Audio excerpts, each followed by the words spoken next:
Alors, bonjour tout le monde, depuis le temple du Karnak.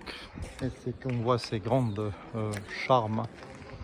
Aujourd'hui, je vais vous choisir quand même, ou bien je vais vous faire une petite tour au temple de Karnak, les temples de Dieu Amun-Ra, avec ces jolis piliers, quand même, ou bien les lions avec les têtes de piliers, comme ils ont sculpté les anciennes égyptiennes, par ici, dans les coins de la grande salle de Boubasta, la grande cour ouverte des temples du Karnak. C'est qu'on voit par ici le premier pylône, et on voit les rampes qu'ils ont utilisées pour monter les pierres chacun sur l'autre.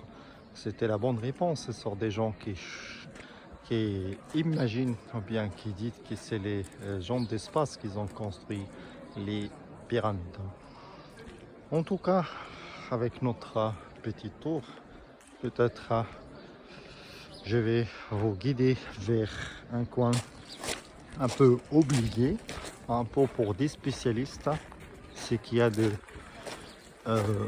traces des périodes différentes de l'histoire égyptienne. Ce qu'on fait, ou bien ce qu'on appelle le musée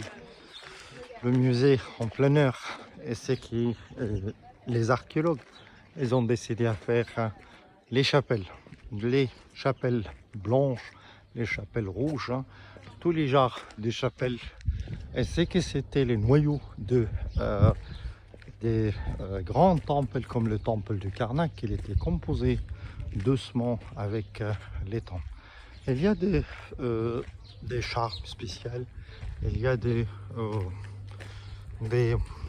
monuments spéciaux. Et c'est que les archéologues ou bien les spécialistes, ils nous fait montrer des belles choses. Toujours de travail, comme on voit la tente là-bas, qu'il y a des archéologues qui ont un coin d'ombre pour bien contempler, pour bien analyser tout ce qu'ils trouvent. Comme ça, on voit quelque chose de très joli, avec des couleurs même qui restent encore jusqu'à maintenant. Mais le pharaon en train de faire la prière avec les lotus et les papyrus, comme on voit qu'il s'est fait ramener avec eux. Mais regardez la qualité du travail. Ça peut nous ramener vers la Nouvelle Empire de la 18e et la 19e et la 20e dynastie aussi. Une très bonne qualité d'écriture pharaonique, et qu'on voit les serpents que j'ai montré sur mon chaîne YouTube. C'est que j'ai eu l'habitude de les rencontrer dans le désert, le Tourisha aussi, un autre genre de serpents, de sel ou bien déjà de cobra, ce qui existe sur les arbres de l'acacia. Et par ici, on voit plein de fragments, plein de pierres. Et on rêve un jour de le faire retourner comme il était à l'époque.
C'est là-bas quand même la plus importante et la plus ancienne partie du temple du Karnak, ce qu'on appelle la chapelle blanche.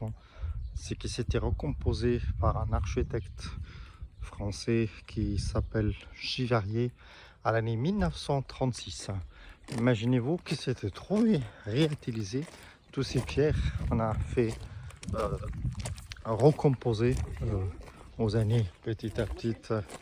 Et là, c'est qu'il était fait là, enregistrer tous les noms ou bien tous les sites en Égypte ancienne. Par exemple, on va voir le symbole de région de Dendara, ou bien le plus proche de Hurghada, c'est qu'on appelle les temples de Dendera, et la région complètement qui c'était au début.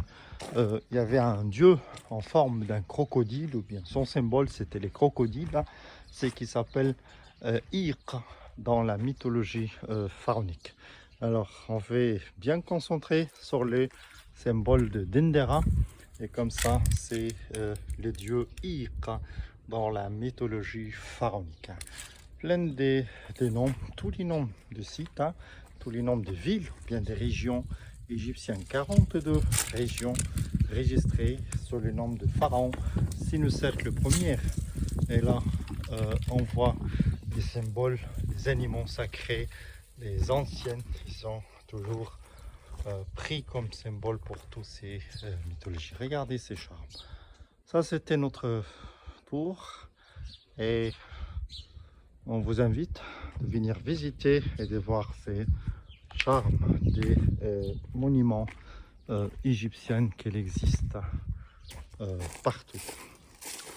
Merci d'être avec nous, et à la prochaine dans une autre vidéo que je vais vous expliquer.